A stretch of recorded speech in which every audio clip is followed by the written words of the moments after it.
नमस्कार, मैं नीरज कुमार, मीडिया प्रभारी गिरिपार अनुसूचित जाति अधिकार संरक्षण समिति की ओर से आप सभी का स्वागत करता हूं।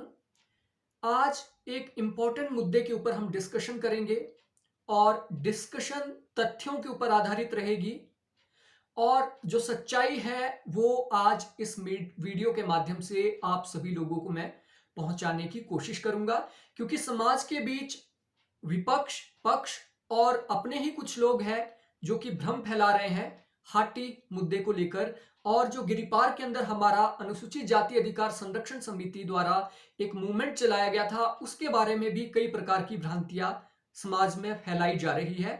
तो उसका खंडन इस वीडियो के माध्यम से करेंगे और ये 100% तथ्यों के ऊपर आधारित रहेगी, सच्चाई के ऊपर आधारित ये वीडियो रहेगी।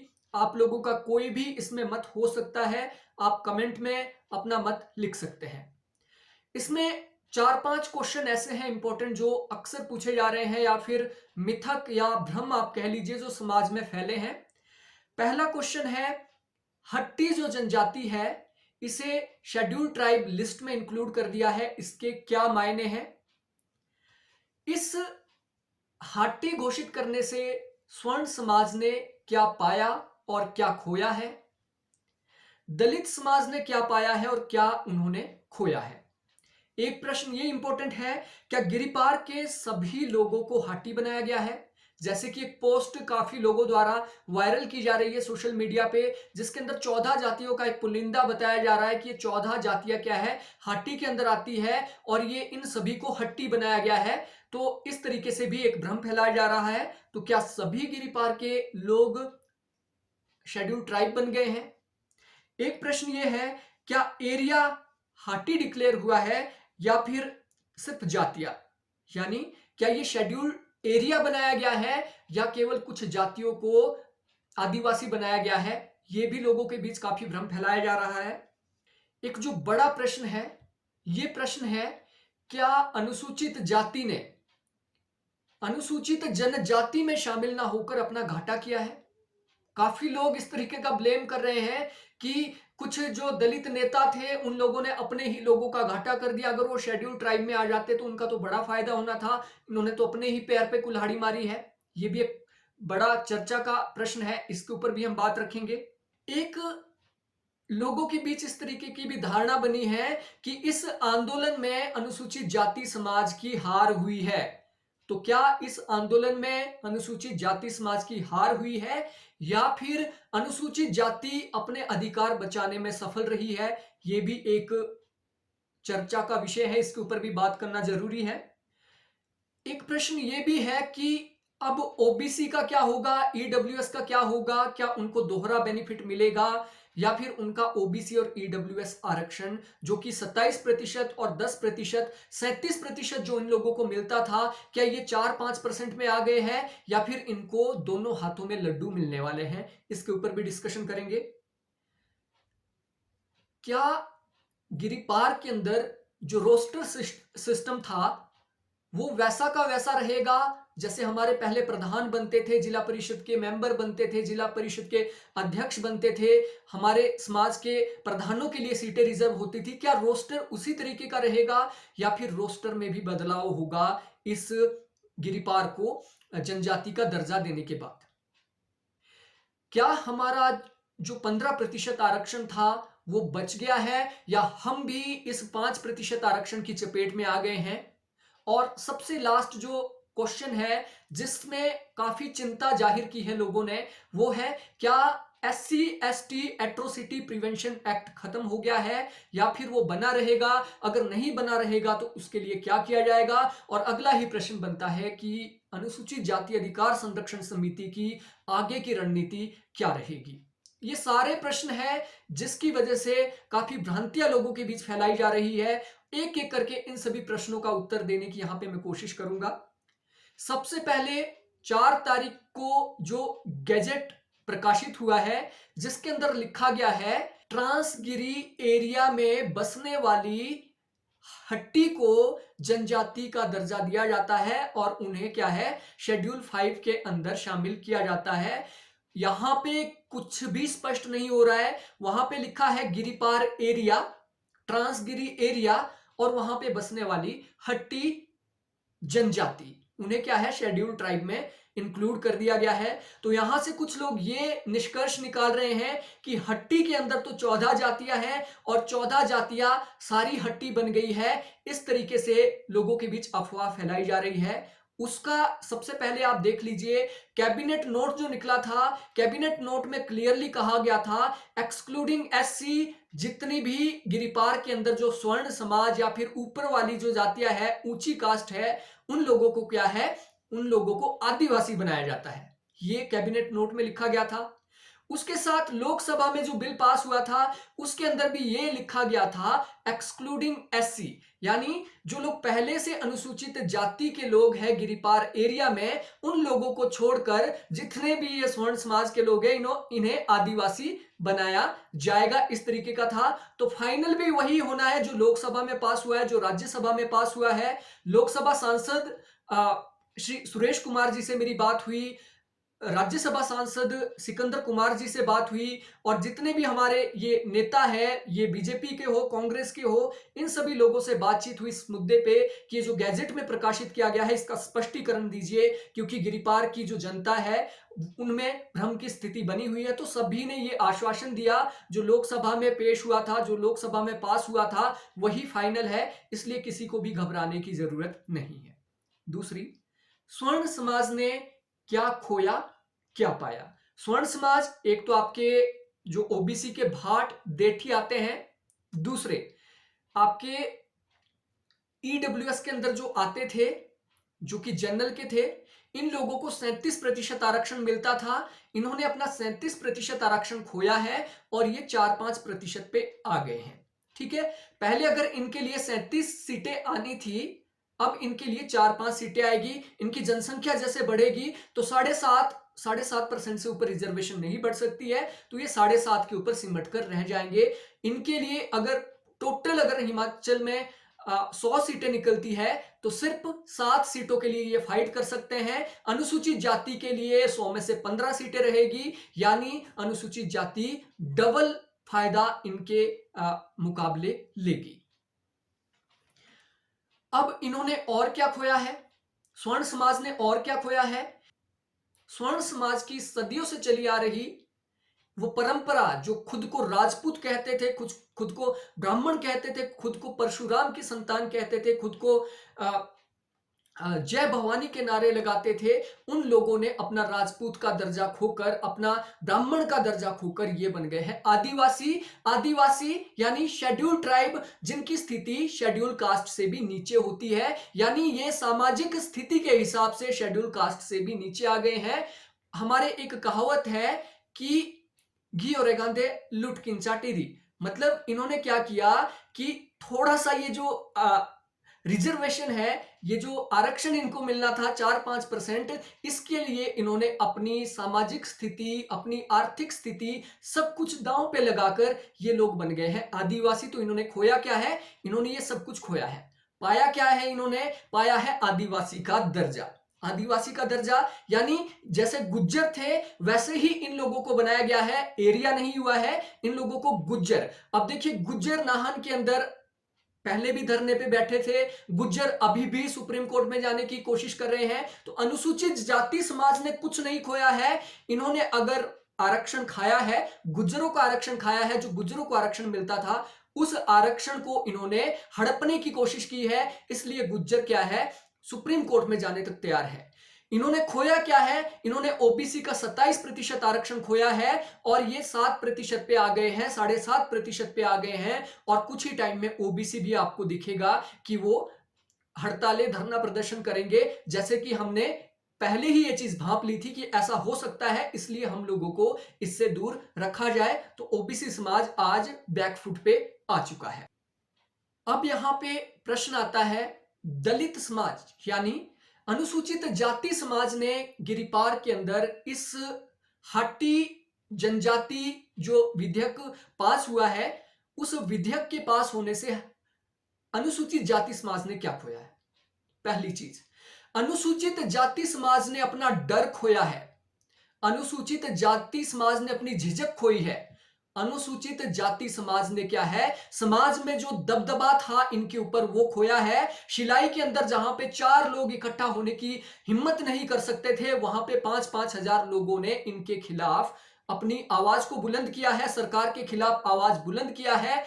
अनुसूचित जाति समाज ने यह पाया है कि अनुसूचित जाति समाज, जिसको बोला जाता था कुईरा एका कुकड़ांडेरा टेका, यानी अनुसूचित जाति जो समाज है उसका कभी भी एकता उसमें नहीं हो सकती है। ये वैसे होती है जैसे मक्की के जो डंठल होते हैं उसका अगर सहारा आप लोगे तो आप गिर जाओगे। वैसे ही कहा जाता था कि एससी की जो एकता है, अगर उसकी आप कोशिश करोगे तो वैसा हो जाएगा जैसे कि आप उस मक्की के डंठल का अगर सहारा लेते तो आप गिर जाओगे।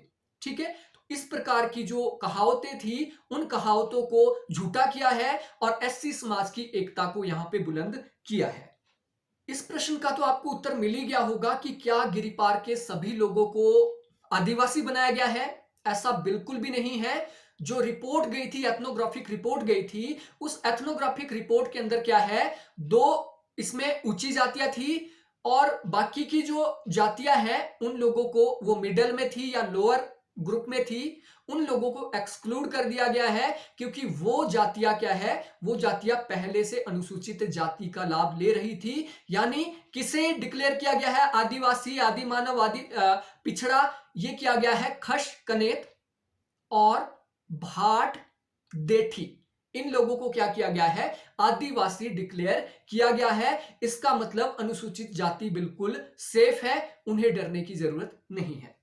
एक प्रश्न यह है कि क्या गिरिपार का पूरा एरिया शेड्यूल एरिया डिक्लेयर किया गया है, या फिर यहां पे बसने वाली ये जो खश, कनेत और भाट ब्राह्मण है, क्या इन्हीं को आदिवासी बनाया गया है? तो एरिया बिल्कुल भी नहीं बनाया गया है। पहले चरण में क्या होता है, पहले चरण में कम्युनिटी बनती है, उसके बाद एरिया बनता है। और जो इनकी जो है कि ये धारणा है कि अगर 50% से ऊपर जनसंख्या हो जाए तो एरिया भी बन जाता है। अभी तो कम्युनिटी हमने डिक्लेयर की है, अगर जनसंख्या 50% से ऊपर एसटी की बन जाती है तो उसे एरिया डिक्लेयर किया जाएगा, किया जा सकता है। अगर ऐसा होता तो जौनसार बाबर 1967 के अंदर वहां के लोगों को शेड्यूल ट्राइब बनाया गया है, शेड्यूल कम्युनिटी बनाया गया है, लेकिन 1967 से लेके आज तक वो लोग अपने आप को शेड्यूल एरिया वहां डिक्लेयर नहीं कर पाए। वहां पे भी ऐसा ही रिजर्वेशन मिलता है जैसे हिमाचल में गुजरों को मिलता है सिरमौर के अंदर, वैसा ही जौनसार बाबर के अंदर मिलता है। तो ऐसे डरने की जरूरत नहीं है कि शेड्यूल एरिया हो गया है या शेड्यूल एरिया हो जाएगा, क्योंकि एरिया में हम लोग भी रहते हैं। अगर एरिया होता है तो एरिया की वजह से हमारे अधिकार, हमारा रोस्टर सिस्टम, हमारा रिजर्वेशन, हमारा जो अधिकार हमें जल जमीन के मिलते हैं वो सारे हमारे प्रभावित होते हैं। तो अनुसूचित जाति समाज बिल्कुल भी चुप नहीं बैठने वाला है और ये एरिया इतने आसानी से नहीं कर पाएंगे। अगर ये एरिया करते भी है तो इन लोगों को हमारे पास झुकना पड़ेगा और हम लोगों की जो शर्त रहेगी, हम लोगों की शर्त वही रहेगी कि हम लोगों को डबल बेनिफिट दिया जाए। जैसे ओबीसी वाले मांग रहे हैं ना, जो किसी भी हाल में संवैधानिक रूप से पॉसिबल ही नहीं है, ओबीसी वाले जो डबल बेनिफिट मांग रहे हैं, अगर ये एरिया की कोशिश करते हैं तो डबल बेनिफिट हम लोगों को मिलेगा, ओबीसी वालों को वो नहीं मिल सकता है। अब बात आती है कि क्या अब बात आती है कि क्या इस आंदोलन में अनुसूचित जाति समाज का घाटा हुआ है? क्या अनुसूचित जाति समाज की हार हुई है? आप खुद देख लीजिए, अगर हमारी हार होती तो केंद्रीय जो मंत्री है, केंद्रीय मंत्री, गृह मंत्री अमित शाह, उनको यह नहीं कहना पड़ता कि गिरिपार के जो अनुसूचित जाति समाज के लोग हैं वो निश्चिंत रहे, मैंने अपने पेन से लिख दिया है, आपके अधिकार सुरक्षित है। अगर हमारी हार हुई होती, पूरे इंडिया में कहीं पे भी ऐसी व्यवस्था नहीं है कि शेड्यूल ट्राइब से एससी को बाहर कर दिया जाए। यह नया प्रावधान गिरिपार के लिए बनाना पड़ा, भारत सरकार को झुकना पड़ा, हिमाचल सरकार को झुकना पड़ा, आरजीआई को झुकना पड़ा, जितने भी कमीशन है सबको झुकना पड़ा और हमारी मांग को एक्सेप्ट करना पड़ा, हम लोगों को एक्सक्लूड करना पड़ा, हमारे अधिकारों की रक्षा के लिए उन्हें आगे आना पड़ा। यह हमारी हार नहीं, हमारी यह सबसे बड़ी जीत है। अब कुछ लोग ऐसे हैं जो ऐसा कह रहे हैं कि अनुसूचित जाति समाज ने एसटी में ना जाकर अपना घाटा किया है, अपने पांव पे कुल्हाड़ी मारी है। उन लोगों से दो ही प्रश्न पूछना चाहता हूं, ऐसा कौन सा अधिकार है जो शेड्यूल ट्राइब को दिया जाता है और शेड्यूल कास्ट को नहीं दिया जाता है? एक भी अधिकार, स्कॉलरशिप से लेकर, आपकी पढ़ाई से लेकर, आपके योजनाओं से लेकर, कौन सा वो ऐसा अधिकार है जो शेड्यूल ट्राइब को दिया जाता है और शेड्यूल कास्ट को नहीं दिया जाता है? आपको अगर यह पता नहीं है कि अधिकारों के बारे में आपको नहीं पता है, आपसे बस इतना सा क्वेश्चन मैं पूछना चाहूंगा कि 15% ज्यादा होता है या 7% ज्यादा होता है? क्या एससी समाज को जो 15%, जो 15 सीटें मिल रही थी, अगर वो 7 में आ जाता, एसटी में आ जाता, और एसटी में कंपटीशन किससे करना पड़ता? एसटी में कंपटीशन उन स्वर्ण लोगों से करना पड़ता जो किसी भी हाल में, किसी भी सूरत में एसटी के हकदार नहीं है, जिनके बच्चे फॉरेन तक में पढ़ते हैं, जिनके बच्चे सेंट्रल यूनिवर्सिटी में पढ़ते हैं, जिनके राजधानी में जाके जिनके बच्चे पढ़ते हैं, उनके साथ कंपटीशन करना पड़ता। क्या आप लोग कंपटीशन कर पाते? यह भी एक सोचने का विषय है। तो एससी समाज ने अपना कोई भी घाटा नहीं किया है। हमने अपने जो अधिकार है, हमने अपना रोस्टर सिस्टम बचा लिया है। 100% यहां पे मैं कह रहा हूं, रोस्टर सिस्टम हमारा 100% बच गया है। और ये आश्वासन मंत्रियों ने भी दिए थे, गृह मंत्री ने भी दिए थे, और ये आश्वासन हमें उस दिन भी मिला जिस दिन लोकसभा में ये बिल पास हुआ था। दूसरा, हमने 15% रिजर्वेशन बचा ली है। हमें किस चीज की दिक्कत है? हमें 15 सीटें आएगी, इनको 7 सीटें आएगी, हम 15 पे लड़ेंगे, ये 7 पे लड़ेंगे, हमारे 15 लोग जॉब में लगेंगे, इनके 7 लगेंगे। हमें कोई इसमें बड़ी दिक्कत नहीं है, हमने अपना कोई भी घाटा नहीं किया है। एक प्रश्न और है, अब ईडब्ल्यूएस वालों का क्या होगा? अब ओबीसी वालों का क्या होगा?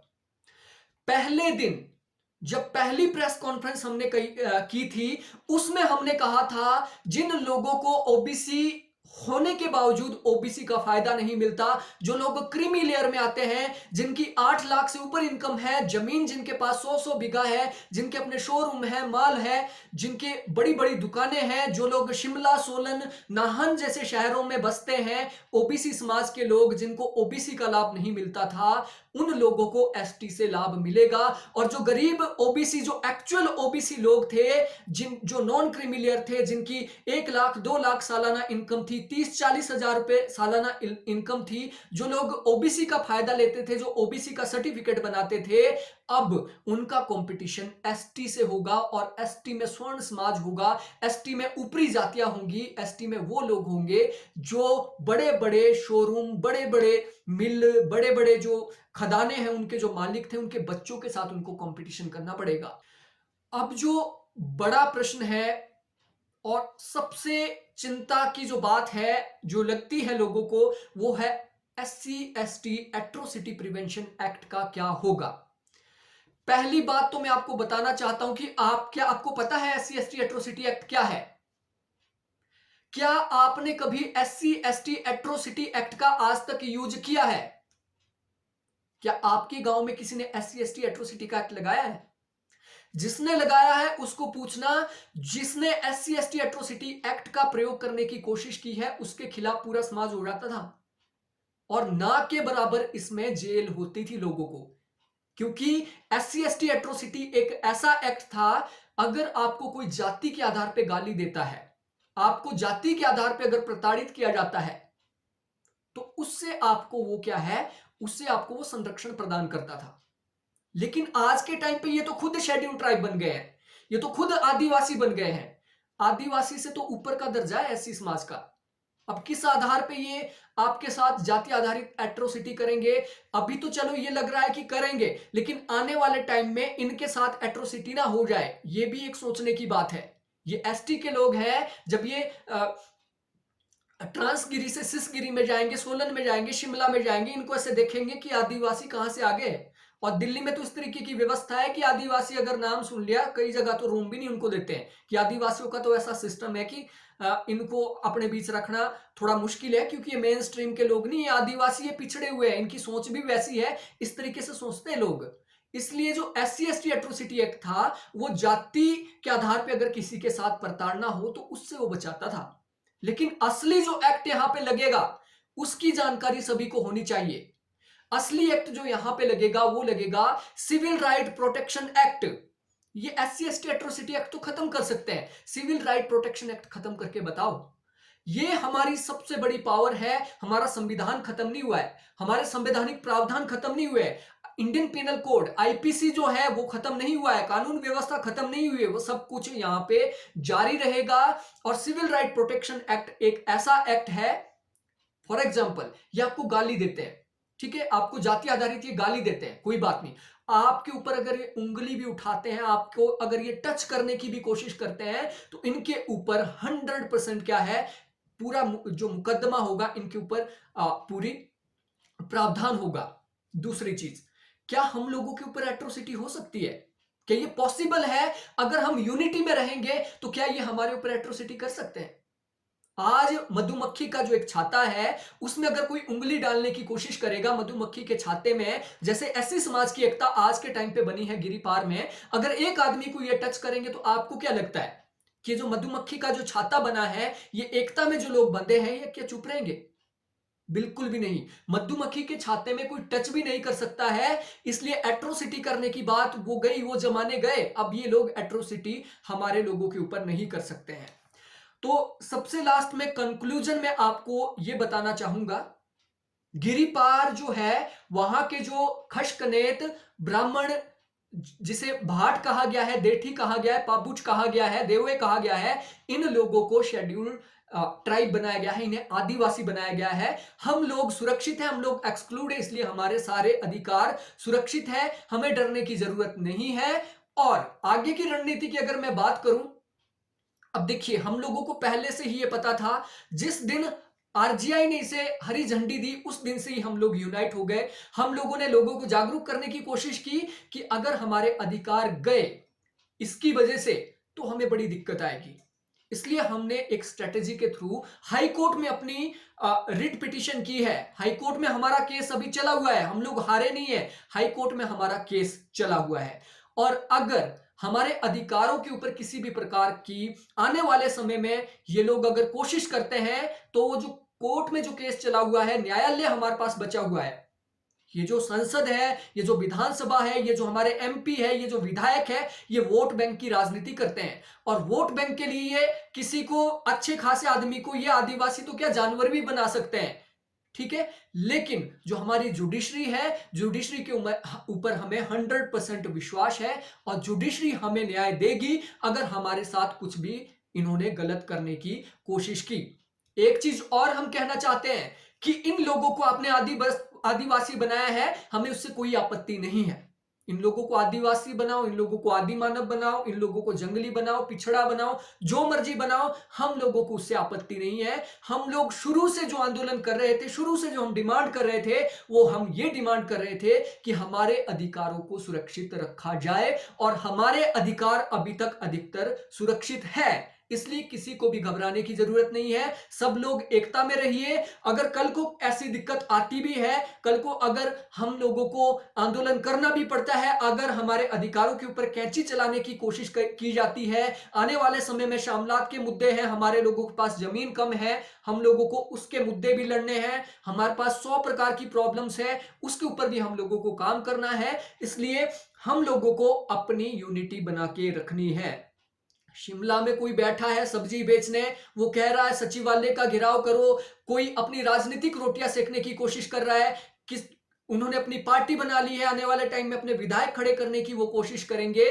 उन लोगों के, उन चाटुकारों के बहकावे में ना आए। आज तक आपने जैसे अनुसूचित जाति अधिकार संरक्षण समिति के ऊपर विश्वास किया है, इसमें जितने भी लोग हैं, एडवोकेट्स हैं, पढ़े लिखे लोग हैं, प्रशासनिक अधिकारी हैं, उन लोगों ने जो कुछ भी किया है सोच समझ के किया है। आप लोगों से मैं बस यही गुजारिश करना चाहता हूं, आप लोगों का ऐसे ही विश्वास गिरिपार अनुसूचित जाति अधिकार समिति के साथ अगर बना रहा, तो हम बड़े से बड़े चुनौती को भी हंसकर और आसानी से उसको पार कर जाएंगे। तो एक बार सभी को नमस्कार, जय भीम, जय हिंद, जय संविधान।